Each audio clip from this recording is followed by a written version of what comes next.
अकबर बीरबल की कहानी। रेत से चीनी अलग करना। एक बार बादशाह अकबर, बीरबल और सभी मंत्रीगण दरबार में बैठे हुए थे। सभा की कार्यवाही चल रही थी। एक एक करके राज्य के लोग अपनी समस्याएं लेकर दरबार में आ रहे थे। इसी बीच वहां एक व्यक्ति दरबार में पहुंचा। उसके हाथ में एक मर्तबान था। सभी उस मर्तबान की ओर देख रहे थे। तभी अकबर ने उस व्यक्ति से पूछा, क्या है इस मर्तबान में?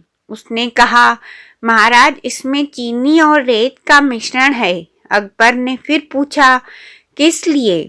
अब दरबारी ने कहा, गलती माफ हो महाराज, लेकिन मैंने बीरबल की बुद्धिमत्ता के कई किस्से सुने हैं।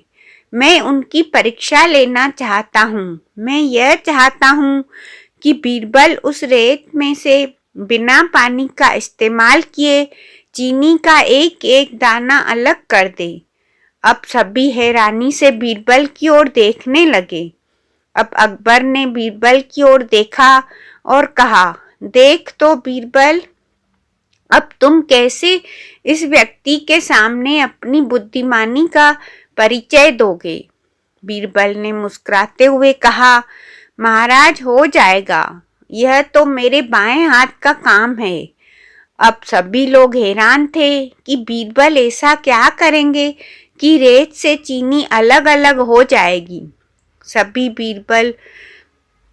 तभी बीरबल उठे और उस मर्तबान को लेकर महल में मौजूद बगीचे की ओर बढ़ चले। उनके पीछे वह व्यक्ति भी था। अब बीरबल बगीचे में एक आम के पेड़ के नीचे पहुंचे।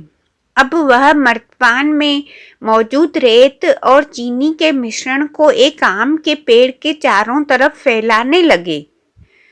तभी उस व्यक्ति ने पूछा, अरे यह क्या कर रहे हो? इस पर बीरबल ने कहा, ये आपको कल पता चलेगा।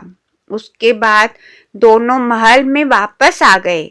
अब सभी को कल सुबह का इंतजार था। अगली सुबह जब दरबार लगा तो बीरबल और सारे मंत्री एक साथ बगीचे में पहुंचे। साथ में बीरबल और रेत व चीनी का मिश्रण लाने वाला व्यक्ति भी था। सभी आम के पेड़ के पास पहुंच गए।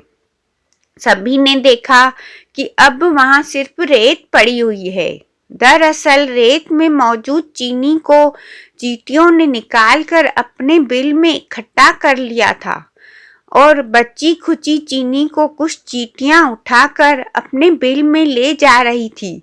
इस पर उस व्यक्ति ने पूछा, चीनी कहाँ गई? तो बीरबल ने कहा, रेत से चीनी अलग हो गई है। सभी जोर जोर से हंसने लगे।